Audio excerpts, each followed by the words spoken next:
She was once the embodiment of European cinema's most effortless beauty, a face that seemed carved from light, calm and distant, admired more than understood. On posters and magazine covers, Claudia Cardinale appeared untouched by doubt, framed as a woman to be desired, celebrated, envied.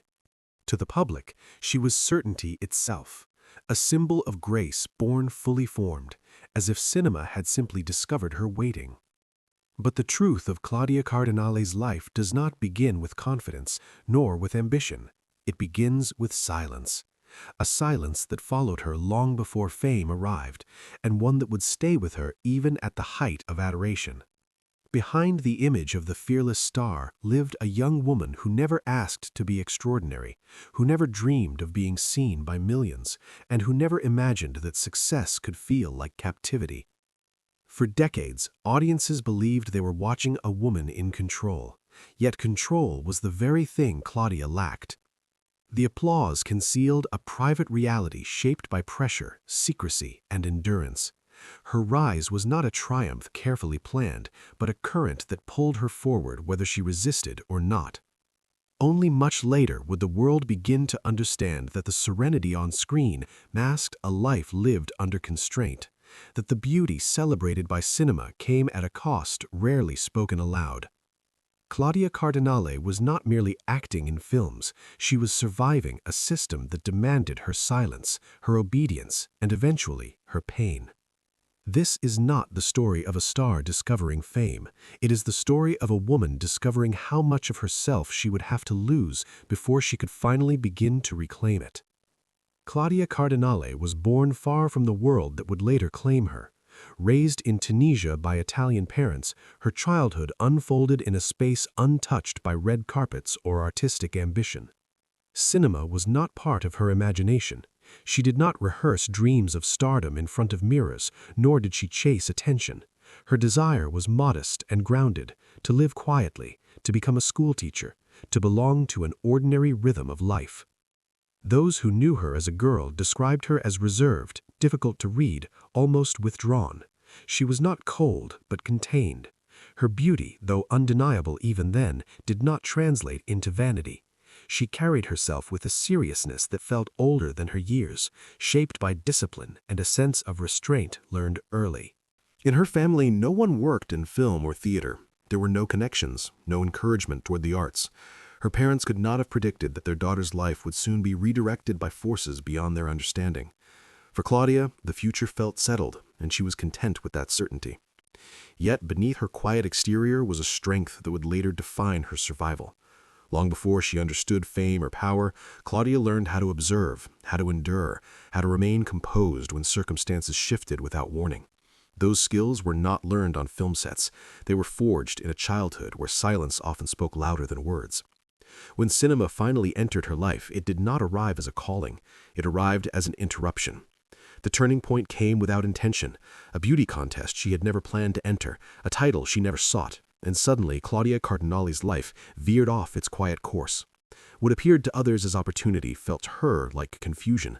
Applause replaced certainty, and strangers began deciding what her future should be.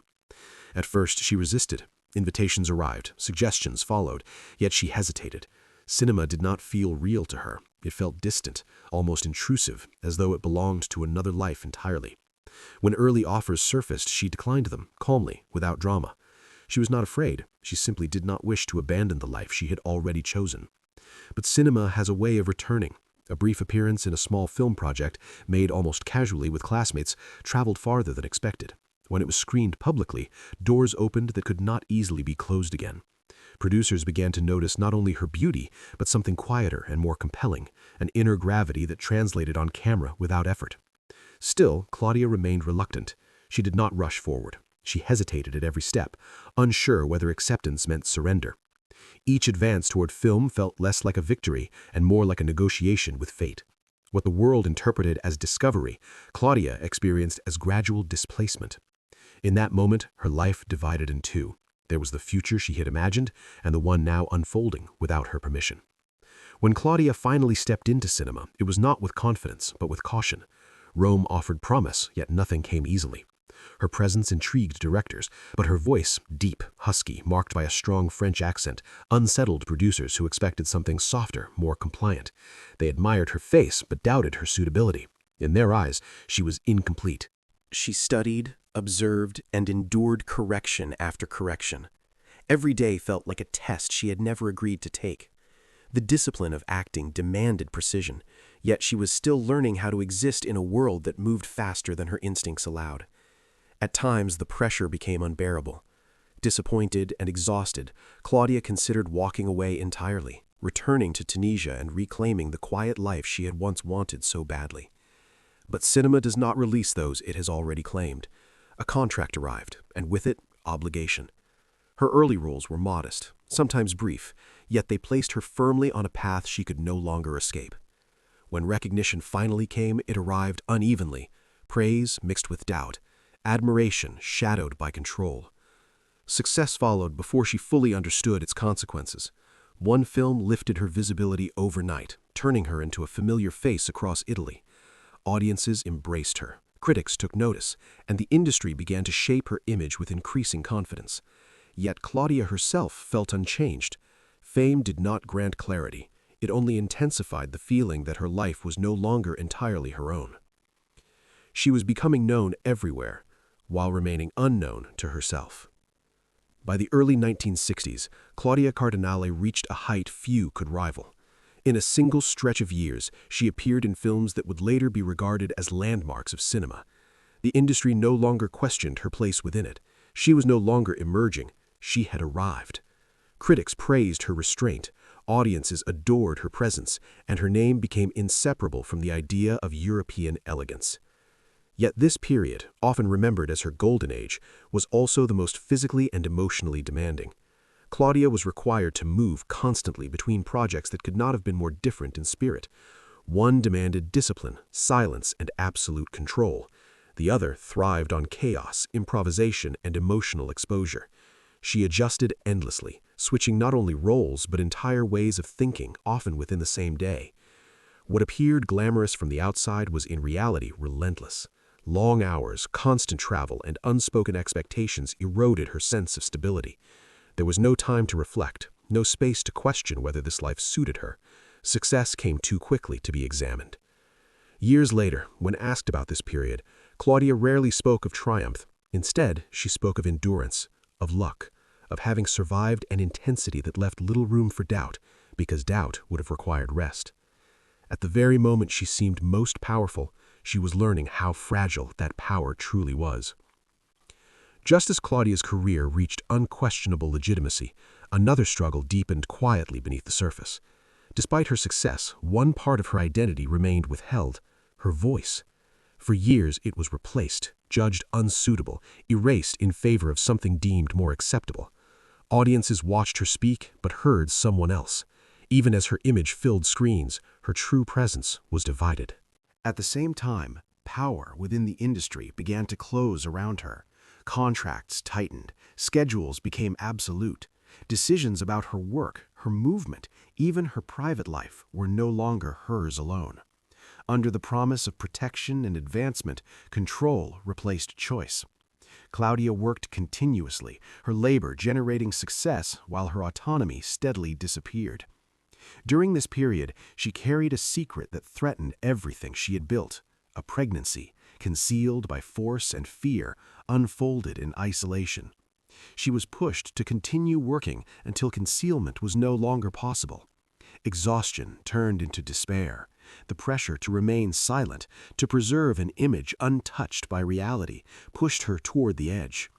Years later, she would admit that thoughts of ending her life became frighteningly frequent. When she finally spoke publicly, breaking years of enforced silence, it was not an act of confession, it was an act of survival. The truth shocked audiences who had never imagined the cost behind her composure. Claudia Cardinale had given cinema everything it asked for. Only then did she begin the long process of taking herself back. Freedom did not arrive suddenly. It came slowly, unevenly, shaped by refusal rather than escape. Claudia Cardinale learned to say no to contracts that demanded too much, to systems that mistook beauty for ownership, to narratives that reduced her to an object rather than a will. Love eventually entered her life not as rescue, but as recognition, offering stability without control. It was the first time she allowed herself to belong without being possessed. Rumors followed her for decades, as they do with women whose presence lingers in the public imagination. Names were attached to hers, stories invented, regrets exaggerated. She acknowledged little of it. Fame, she had learned, speaks loudly but listens poorly.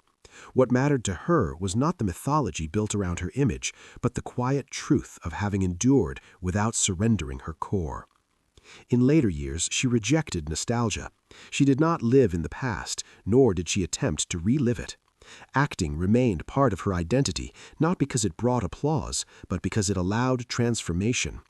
On screen, she could become many lives, something reality had often denied her. Claudia Cardinale was never the woman the world imagined. She was stronger, more reserved, and far more complex. When the lights dimmed and the roles ended, what remained was not a legend frozen in time, but a woman who survived beauty, fame, silence, and control, and emerged with dignity intact. Time softened what power once tried to harden.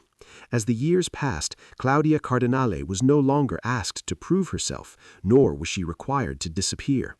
She existed on her own terms, distant from spectacle, untouched by urgency. The industry that once defined her no longer held authority over her identity. She became something rarer than a star, a witness, to a century of cinema that transformed desire into commerce, beauty into currency, and silence into expectation. Claudia did not rewrite that history, but she exposed its cost simply by surviving it. In public memory, she remains an icon. In truth, she is something quieter and far more enduring. A woman who endured systems designed to break her and who refused, even in her darkest moments, to become what they wanted her to be. Her legacy is not perfection. It is resistance without spectacle, grace without submission. And when her story is finally told without illusion, it does not end with applause, but with respect.